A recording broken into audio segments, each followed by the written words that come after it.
Disclaimer: ang kwentong ito ay isang orihinal na kathang-isip na hango sa mga paniniwala at kwentong bayan ng mga Pilipino. Ang ilang bahagi ay maaaring base sa totoong karanasan, ngunit binago ang mga pangalan, lugar, at pangyayari upang mapanatili ang pribasya ng mga tao. Ang layunin ng kwentong ito ay magbigay aliw, magpabatid ng aral, at magmulat sa mga paniniwala sa kababalaghan ng ating kultura. Sa gitna ng malawak na palayan at mga bundok na tila laging tinatabingan ng hamog, naroon ang maliit na barangay ng Maligaya. Tahimik at payapa ang lugar hanggang sa dumating ang isang pamilyang hindi kilala. Isang hapon ng tag-ulan, nakita ng mga tao ang isang kariton na hila ng kalabaw, sakay ang isang babaeng nakaputi at isang batang lalaki na halos kasing edad lang ng mga kabataang naglalaro sa kalsada. Hindi sila kilala, walang nakakaalam kung saan sila galing, at ang tanging sinabi lang ng babae sa kapitan ay naghahanap sila ng lugar na matitirhan. Mabilis kumalat ang usap-usapan. Ayon sa mga matatanda, may kakaibang aura ang mag-ina, ang babae tahimik, halos hindi makipag-usap kahit kanino, at bihirang lumabas ng bahay kapag umaga. Ang anak naman, si Elias, ay palaging nakatingin sa malayo, parang may hinahanap sa kalangitan. May mga batang nagkwento na minsan daw ay nakita nila itong nakaupo sa may sapa, kausap ang sariling anino, habang pumapailan lang ang malamig na hangin kahit tirik na tirik ang araw. Pagdating ng gabi, may ilang kapitbahay ang nagsasabing naririnig nila ang tila iyak ng pusa o sanggol mula sa bahay ng mga dayo. Pero tuwing sinusubukan nilang silipin, walang tao, tahimik lang, at madilim ang buong paligid. Ang aso ng kapitbahay ay laging tahol ng tahol tuwing hating gabi, at laging nakatingin sa direksyon ng bahay ng bagong lipat. Isang linggo matapos silang dumating, nagsimula na ang mga kababalaghan. May mga manok na nawawala, may mga kambing na biglang natatagpuang patay na parang sinipsip ang dugo. Ang mga tao'y takot na lumabas tuwing gabi. Ngunit sa gitna ng lahat ng iyon, may kakaibang pag-usisa si Lira, isang dalagitang kapitbahay. Hindi siya naniniwala agad sa sabi-sabi. Sa halip, naawa siya sa batang si Elias, na laging nag-iisa at nilalayuan ng lahat. Habang unti-unting lumilipas ang mga araw, napansin ni Lira na parang may misteryong bumabalot sa mag-ina. Minsan, nakita niyang may liwanag na asul sa paligid ng bahay nito tuwing madaling araw. Akala niya'y apoy, pero hindi ito nakakasunog. Sa sandaling iyon, naramdaman niya ang malamig na simoy ng hangin at tila may dumaan sa kanyang likuran. Napatingin siya sa bintana, at sa di kalayuan, nakita niya si Elias, nakatingin sa kanya, hindi kumikibo, ngunit ang mga matay tila nagmamakaawa. Mula noon, hindi na siya mapakali. Sa puso niya, alam niyang may lihim ang mag-inang dayo, isang lihim na magpapabago sa buong barangay ng Maligaya. Mula nang dumating ang mag-ina sa barangay Maligaya, hindi na maalis sa isip ni Lira ang kakaibang tingin ng batang si Elias. Sa kabila ng mga sabi-sabi at takot ng mga kapitbahay, may kung anong awa at kuryosidad ang naramdaman niya sa batang laging nag-iisa. Tuwing dadaan siya sa harap ng bahay ng mga dayo, napapansin niyang laging nakaupo si Elias sa ilalim ng puno ng mangga, tahimik, nakayuko, at tila malayo ang iniisip. Isang hapon, naglakas loob si Lira na lumapit. "Hi, ako si Lira." "Ikaw si Elias, di ba?" mahina niyang sabi. Napatingin si Elias sa kanya, at saglit nang umiti, isang ngiting tila pilit ngunit puno ng kabaitan. Mula noon, araw-araw na silang nagkikita. Si Lira ang unang nagpakita ng kabutihan sa batang itinuturing na iba ng mga taga-barangay. Habang tumatagal, napapansin ni Lira na kakaiba si Elias. Hindi ito kumakain ng almusal tuwing umaga, at madalas ay hindi pumapasok sa bahay kapag tirik ang araw. Kapag tanungin niya kung bakit, ngingiti lang ito at sasabihin, "Mas gusto kong malamig, ayoko sa araw." May mga pagkakataon din na nakikita niya ang mga mata ni Elias na kumikislap kapag tinatamaan ng buwan. Hindi niya alam kung guni-guni lang o kung may mas malalim na dahilan. Isang dapit hapon, habang naglalakad silang dalawa sa tabing sapa, biglang lumamig ang hangin. Tahimik si Elias at tila nakikinig sa mga kuliglig. "Elias, bakit ka laging nagmamadaling umuwi bago magdilim?" tanong ni Lira. Napatingin ito sa kanya, seryoso ang mukha, at mahinang nagsabi, "Delikado kapag gabi. May mga nilalang na lumalabas kapag madilim na." Hindi na siya nakasagot pa. May kakaibang kaba sa kanyang dibdib, ngunit pinilit niyang huwag ipahalata. Makalipas ang ilang gabi, habang gising pa si Lira, nakita niya sa bintana ang isang asul na liwanag mula sa direksyon ng bahay ni Elias. Mabilis siyang tumakbo palabas at tinanaw mula sa malayo. Ang liwanag ay parang apoy na hindi umaalab, naglalaro sa paligid ng bubong, at may mga aninong gumagalaw sa loob. Naramdaman niyang tumayo ang balahibo niya. Gusto niyang tumakbo, ngunit nanatili siyang nakatayo, pinagmamasdan ang misteryong iyon. Kinabukasan, nakita niya si Elias sa may sapa, tila pagod at maputla. "Elias, may nangyari ba kagabi?" tanong niya. Hindi sumagot ang bata, ngunit sa mga mata nito, may bakas ng takot at lungkot. "Minsan," wika ni Elias, "may mga bagay na mas mabuting huwag mo nang malaman." Simula noon, hindi na nawala ang pag-aalala ni Lyra. Sa bawat araw na lumilipas, lalo siyang nahuhulog sa hiwaga ng kanyang bagong kaibigan, ang batang tila hindi ganap na tao, ngunit hindi rin ganap na nilalang ng dilim. At sa kanyang puso, unti-unti na siyang nababalot ng tanong, sino nga ba talaga si Elias? Isang gabi, habang bumubuhos ang malakas na ulan, ginising si Lyra ng sigawan mula sa labas. Mabilis niyang binuksan ang bintana at nakita ang mga kapitbahay na nagtatakbuhan papunta sa gilid ng baryo, malapit sa bahay ni Elias. May mga aso na tahol ng tahol, at ang mga matatanda ay nagsisigaw ng may aswang. May aswang sa likod ng sapa. Hindi nagdalawang isip si Lyra. Kahit nanginginig sa takot, lumabas siya ng bahay at sinundan ang mga tao. Habang papalapit siya sa bahay ng mag-ina, napansin niyang kakaiba ang hangin, malamig, parang may dumadaloy na enerhiya. Ang ulan ay tila nagiging manipis na usok, at ang liwanag ng kidlat ay saglit na nagbigay linaw sa paligid. Sa isang iglap ng kidlat, nakita niya ito, ang ina ni Elias. Nakatayo sa gitna ng bakuran, nakaputi, basang-basa sa ulan. Ngunit nang tumama ang susunod na kidlat, nakita ni Lyra na hindi na ito ganap na tao. Ang katawan ng babae ay nakataas mula sa lupa, ang likod ay bumubuka, at mula roon ay lumalabas ang malalaking itim na pakpak. Ang kanyang dila ay mahaba, kumikislap sa ulan, at sa kanyang kamay ay may dugo, dugong tumutulo mula sa isang patay na hayop na nasa lupa. Nanigas si Lyra. Gusto niyang sumigaw, ngunit walang lumabas sa kanyang bibig. Napaatras siya, halos madulas sa putik. Sa kanyang mga mata, malinaw ang nakita niya, ang ina ni Elias ay isang aswang. Mabilis siyang tumakbo pabalik sa bahay, nanginginig, humahabol ang hininga. Pagdating niya, agad niyang sinara ang pinto at sumandal sa dingding. Hindi totoo iyon, bulong niya sa sarili, ngunit paulit-ulit bumabalik sa kanyang isipan ang imahe ng pakpak, ng dila, ng dugo. Kinabukasan, nagising siya sa balitang may natagpuang patay na baka sa may palayan. Tuyot ito, walang dugo, at may malalaking bakas ng paa sa paligid. Muling nag-ingay ang buong baryo, mga sigawan, mga tsismis, mga paniniwala. Ang aswang ng mga dayo. Sila ang may gawa, sigaw ng isa. Ngunit walang ebidensya, at walang nakakita maliban sa kanya. Kinagabihan, nagpunta si Lyra sa sapa, umaasang makikita si Elias. At naroon nga siya, nakaupo, basang-basa sa ulan. Lumapit siya ng marahan. "Elias," mahinahon niyang wika, "ano ka ba talaga?" Napayuko ang bata, walang imik. Hanggang sa marinig niya itong nagsabi, "Pasensya na, Lyra. Sana hindi mo nakita."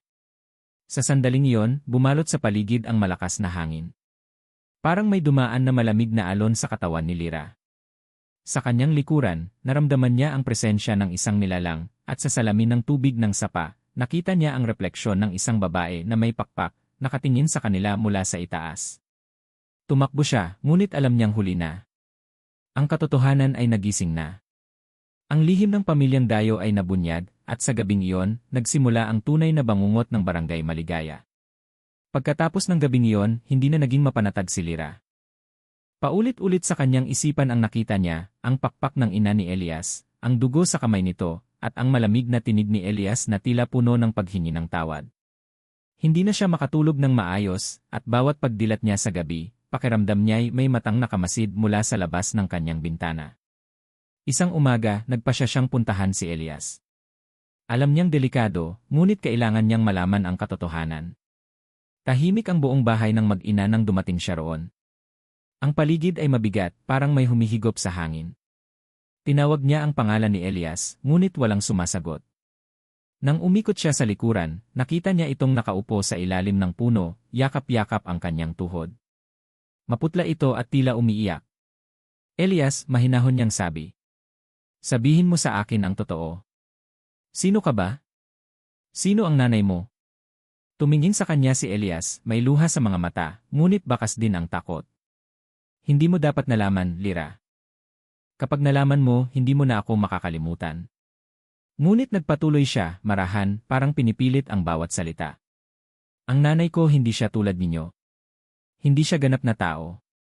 Umupo si Lira sa tabi niya, hindi na iniinda ang lamig ng lupa. Ibig mong sabihin aswang siya. Hindi sumagot si Elias, ngunit tumulo ang luha nito bilang kumpirmasyon. Ngunit ako'y kalahati lang. Ang tatay ko ay isang tao. Nagulat si Lira. Ibig sabihin ikaw ay anak sa labas. Tumango si Elias. Anak ako sa labas ng tatay kong tao at ng nanay kong nilalang ng gabi. Iniwan kami ng tatay ko nang malaman niyang hindi ganap na tao ang nanay ko. Kaya kami lumipat dito para magtago. Pero kahit saan kami pumunta, hindi kami tinatanggap kahit ng mga nilalang ng dilim. Tumahimik silang dalawa. Ramdam ni Lira ang bigat ng mga salita. Kaya pala palagi kayong nagtatago, kaya pala takot kang lumabas sa araw, wika niya. Hindi dahil gusto mong umiwas, kundi dahil hindi mo kayang maging tulad namin. Napangiti si Elias ng mapait. Lira. May mga gabing nararamdaman kong may kumokontrol sa akin. Gusto kong labanan pero naririnig ko ang tinig ng nanay ko. Sinasabi niyang yakapin ko ang kadiliman. Pero natatakot ako, ayokong maging halimaw. Hinawakan ni Lira ang kamay niya. Hindi ka halimaw, Elias. Hindi mo kasalanan kung sino ang mga magulang mo. Ang mahalaga ay kung sino ka bilang tao. Ngunit bago pa siya makasagot, narinig nilang muli ang sigawan ng mga tao mula sa baryo. May pinatay na namang hayop. Ang mga dayo na naman ang may gawa. Ang mga tao ay nagkakagulo, bitbit ang mga sulo at bulok. Mula sa malayo, kita ni Lira ang papalapit na liwanag ng galit ng mga tao. Napatingin si Elias sa kanya, puno ng takot. Lira, kailangan na naming umalis. Hindi na kami ligtas dito. At sa gabing iyon, nagsimula ang isang karerang laban sa takot, sa kapalaran, at sa galit ng mga taong hindi handang umunawa. Kinagabihan, binalot ng kaguluhan ang buong barangay Maligaya. Mula sa kalayuan, tanaw ni Lira ang mga tao, hawak ang mga sulo, sigaw ng sigaw, at patungong bahay ni na Elias. Ang ilan ay may mga bolo at itak, habang ang iba naman may dalang asin, bawang, at krus. Ang takot ay napalitan ng galit, at ang bulong-bulungan ay tuluyan ng naging paghihiganti. Mga aswang! Niloloko tayo ng mga dayo. Sunugin na natin ang bahay nila, sigaw ng isang matandang lalaki. Bago pa tayo mapahamak, dagdag ng isa pa. Tumakbo si Lira patungo sa bahay ni Elias, pilit na sumisigaw, huwag. Hindi sila masasama. Ngunit walang nakikinig. Hinila siya ng isa sa mga kapitbahay, ngunit nagpumiglas siya at itinuloy ang pagtakbo. Nang makarating siya sa bahay, nakita niya si Elias sa pintuan, yakap ang kanyang ina. Pareho silang takot, parehong umiiyak. Lira, sigaw ni Elias. Ayaw naming lumaban. Sabihin mo sa kanila. Ngunit huli na. Isa sa mga lalaki ang nagtapon ng sulo sa bubong, at mabilis na kumalat ang apoy. Sa gitna ng sigawan, ang apoy ay nagliliyab na parang galit ng mga tao. Ang usok ay umakyat sa langit, at ang liwanag nito'y tumama sa mukha ng mag-ina. Tumakbo kayo, sigaw ni Lira, ngunit hindi gumalaw si Elias. Hawak niya ang kamay ng ina, na ngayoy nakatitig sa mga taong nagsusunog. Unti-unting nagbago ang anyo ng babae, ang kanyang mga matay nagdilim, ang balat ay nagaspang, at ang pakpak ay muling lumabas. Isang matinis na sigaw ang gumaling sa kanyang bibig, isang halakhak na parang kirot ng daan-daang taon ng pagtitiis. Sa isang iglap, sumiklab ang hangin.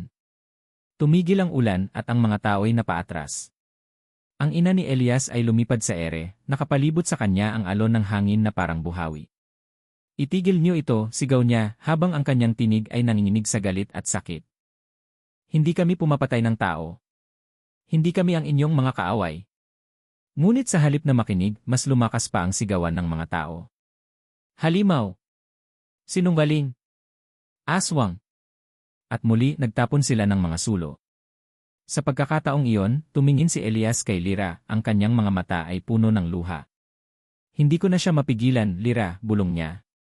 Kapag nagalit siya, wala nang makakahinto. Lumipad pababa ang ina ni Elias, at sa bawat hampas ng kanyang pakpak ay may hangin na tumatapon sa mga tao. Ang iba'y natumba, ang iba na may tumakbo. Ngunit sa gitna ng kaguluhan, tumakbo si Lira papunta kay Elias at niyakap siya. Elias, kailangan mong pigilan siya. Umiiyak na tumingin si Elias sa kanyang ina. Nanay, tama na. Tama na po. Ngunit hindi na ito nakikinig. Ang kanyang mga mata ay pula, ang mukha ay puno ng galit, at ang buong paligid ay tila lumulubog sa dilim. Habang nagliliyab ang bahay at nagkakagulo ang mga tao, alam ni Lyra na isang desisyon lamang ang makapagliligtas sa lahat, isang sakripisyong tanging si Elias lang ang maaaring gawin. Sa gitna ng kaguluhan, halos hindi na makita ni Lyra ang paligid dahil sa kapal ng usok at apoy. Ang mga tao ay nagsisigawan, nagtakbuhan, at ang ilan ay tuluyang nawalan ng malay dahil sa takot. Sa gitna ng lahat, si Elias ay nakatayo sa harap ng kanyang ina, ang aswang ng ayoy ganap ng nilamon ng galit. Ang kanyang mga mata ay nag-aapoy sa pula, at ang kanyang pakpak ay nakabuka, handang umatake sa mga taong nanakit sa kanila. Nanay, tama na, sigaw ni Elias, nanginginig ang boses. Hindi sila karapat-dapat mamatay. Ngunit ang ina niya ay humalakhak, mabigat at malamig. Anak, hindi mo sila kailangang ipagtanggol. Hindi nila tayo kailanman tinanggap. Hinusgahan nila tayo dahil sa dugo nating naiiba. Lumapit si Lyra, kahit halos hindi na makahinga sa usok. Elias, may paraan pa. Pakiusap, pigilan mo siya. Ngunit sa mga mata ni Elias, alam niyang wala ng oras. Ramdam niya ang kakaibang lakas na unti-unting gumigising sa kanyang katawan, isang kapangyarihang minana niya mula sa ina, ngunit hindi niya kailanman ginamit.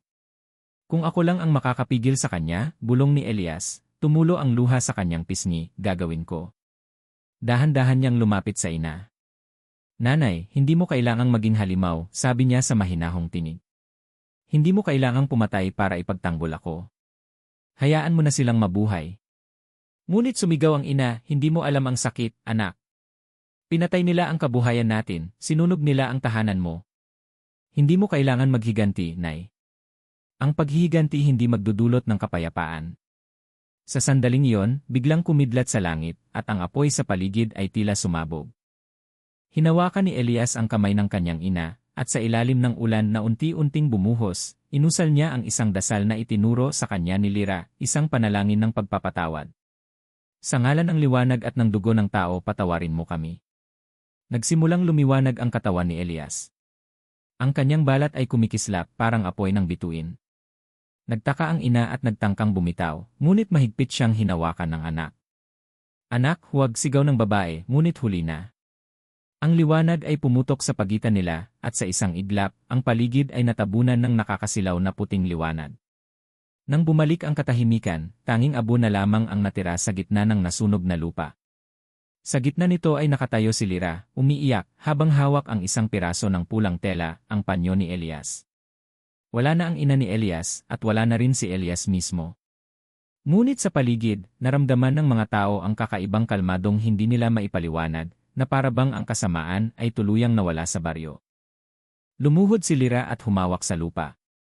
Salamat, Elias, bulong niya. Dahil sa'yo, ligtas na kami. Pero kapalit ay ang sarili mong buhay. Habang unti-unting pumapatay ang apoy, may malamig na simoy ng hangin na dumampi sa kanyang pisngi. Tila may boses siyang narinig, pamilyar, malambing. Lyra, salamat sa paniniwala mo sa akin. At mula sa alon ng hangin, nakita niyang lumilipad palayo ang anino ni Elias, mapayapa, nakangiti, at sa wakas, malaya. Lumipas ang ilang araw matapos ang kaguluhan sa Barangay Maligaya, ngunit ang bakas ng apoy ay nanatiling sariwa. Ang dating masiglang baryo ay tila nilamon ng katahimikan, wala nang ingay ng mga bata sa kalye, wala na ring tawanan ng mga kapitbahay tuwing hapon. Ang mga tao ay tahimik, tila nagdadalamhati sa kasalanang hindi nila maipaliwanag. Sa gitna ng nasunog na lupa kung saan dating nakatayo ang bahay ni na Elias, araw-araw na pumupunta si Lyra. Bitbit niya ang kandilang puti at isang panyo na tanging alaala ng kaibigan. Doon siya nakaupo, nagdarasal, at minsan ay tahimik lang na nakatingin sa langit, umaasang muli niyang maririnig ang tinig ni Elias. Hindi ko alam kung nasaan ka ngayon, bulong niya habang pinupunasan ang luha. Pero alam kong hindi mo kami iniwan. Dahil kung wala ka, siguro nilamon na ng dilim ang buong baryo. Ang mga matatanda naman ay nagsimulang magkwento. Ayon sa kanila, sa tuwing sasapit ang gabi, may maririnig na mahina at malungkot na awitin mula sa sapa, ang tinig daw iyon ng batang nagligtas sa kanila mula sa kasamaan. May ilan ding nagsasabing nakikita nila ang anino ng isang bata sa tuktok ng punong mangga, nakatingin sa buwan, tahimik na nakangiti. Bagamat natapos na ang takot, hindi na muling bumalik ang dating sigla ng barangay. Ang ilan ay lumipat ng tirahan, ang iba na may tumigil sa pakikialam sa mga usapang kababalaghan. Ngunit si Lyra, siya lang ang nanatiling tapat sa alaala ni Elias. Ginawa niyang misyon ang magdasal para sa kaluluwa ng mag-ina, hindi dahil sa takot, kundi dahil sa pasasalamat. Isang gabi, habang nag-aalay ng dasal sa tabi ng sapa, biglang umihip ang malamig na hangin. Naramdaman ni Lyra ang presensya ng isang pamilyar na kaluluwa. Elias, mahinang tawag niya. Wala siyang narinig na sagot, ngunit may kumikislap na liwanag sa ibabaw ng tubig, parang bituin na bumaba sa lupa. Nang lapitan niya ito, nakita niyang lumulutang ang maliit na bulaklak, may bahid ng asul na liwanag. Kinuha niya ito at inilagay sa dibdib. Sa sandaling iyon, tila may tinig siyang narinig, Lyra, salamat sa paniniwala mo. Hindi lahat ng nilalang ng gabi ay masama. Napaluha siya. Alam kong nandito ka pa rin, sabi niya habang nakatingin sa langit. At sa tuwing makikita ko ang buwan, maaalala ko kung gaano kakabuti. Mula noon, tuwing gabi, nagsisindi siya ng kandila sa bintana ng kanilang bahay. Sabi ng mga kapitbahay, ginagawa raw niya yon para itaboy ang mga aswang. Pero ang totoo, iyon ay tanda ng paggalang, isang ilaw para sa kaluluwang nagligtas sa kanila, sa batang anak ng liwanag at dilim na pinili ang kabutihan. At sa bawat pag-ihip ng hangin, tila lagi niyang naririnig ang pabulong na tinig, hanggat may naniniwala, hindi kailanman mawawala ang kabutihan. Makalipas ang maraming taon, unti-unting naging alamat ang kwento ni Elias, ang anak sa labas ng dayo sa Barangay Maligaya. Ibinubulong na lamang ng mga matatanda ang kanyang pangalan sa mga gabi ng tag-ulan, at tuwing sumisigaw ang hangin sa gitna ng dilim, may mga batang nagtatanong, sino si Elias? Si Lyra, na ngayoy matanda na, ang tanging nakakaalam ng buong katotohanan. Sa tuwing may mga kabataang nagtatanong, pinapatawag niya sila sa lumang kubo sa gilid ng sapa, ang parehong lugar kung saan niya unang nakilala si Elias. Doon, sa liwanag ng lampara, sinisimulan niya ang kwento ng isang batang ipinanganak sa dilim ngunit piniling maging ilaw para sa iba. Hindi lahat ng ipinanganak sa kasamaan ay mananatiling masama, lagi niyang sinasabi. Minsan, ang pinakamalambot na puso ay nasa loob ng nilalang na kinatatakutan ng lahat. Ang mga kabataang nakikinig ay napapatigil, napapaisip. Sa mga mata ni Lyra, nakikita nila ang pag-asa at marahil ang bakas ng isang batang matagal nang naglaho. At sa bawat pagtatapos ng kanyang kwento, sabay-sabay silang nagdarasal para sa mga kaluluwang naligaw ng landas, kabilang na si Elias at ang kanyang inang aswang. Kalaunan, itinuring ng mga taga-baryo si Elias bilang bantay ng maligaya. Kapag may batang nagkakasakit, dinadala nila sa sapa ang isang kandila at bulaklak. Kapag may nawawalang alaga, nananalangin sila sa ilalim ng buwan. At madalas, sa umaga, makikita nilang muli ang mga alagang iyon, ligtas, at tila inihatid ng isang di nakikitang kamay. Naging inspirasyon si Elias sa mga kabataang takot sa madilim. Itinuro ni Lyra na ang kabutihan ay hindi nasusukat sa pinagmulan, kundi sa mga desisyong ginagawa mo. At kahit wala na si Elias, naroroon pa rin ang kanyang presensya, sa bawat liwanag ng buwan, sa bawat simoy ng malamig na hangin, at sa bawat puso ng mga taong naniniwala sa kabutihan ng nilalang na minsang tinawag nilang anak sa labas. Hanggang sa huling sandali ng buhay ni Lyra, hindi niya nakalimutan ang pangakong ibinigay niya noon. Bago siya pumikit sa huling pagkakataon, bumulong siya sa hangin, "Salamat, Elias, dahil tinuruan mo kaming maniwala." At nang tuluyang lumubog ang araw, may batang nagsabi sa labas ng bahay, "Lola, tingnan niyo po. Ang buwan mas maliwanag ngayon."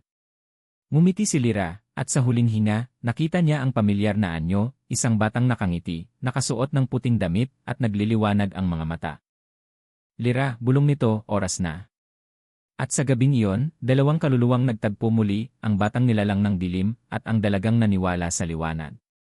Mula noon, tinatawag ng mga tao ang alamat na iyon bilang, ang anak sa labas ng kapitbahay naming dayo, ang kwento ng kabutihan sa gitna ng kadiliman. At kapag maririnig mo ang hangin na dumadaloy sa sapa, pakinggan mong mabuti. Dahil baka marinig mo pa rin ang boses ni Elias na bumubulong, hanggat may pag-asa, walang ganap na dilim, isa.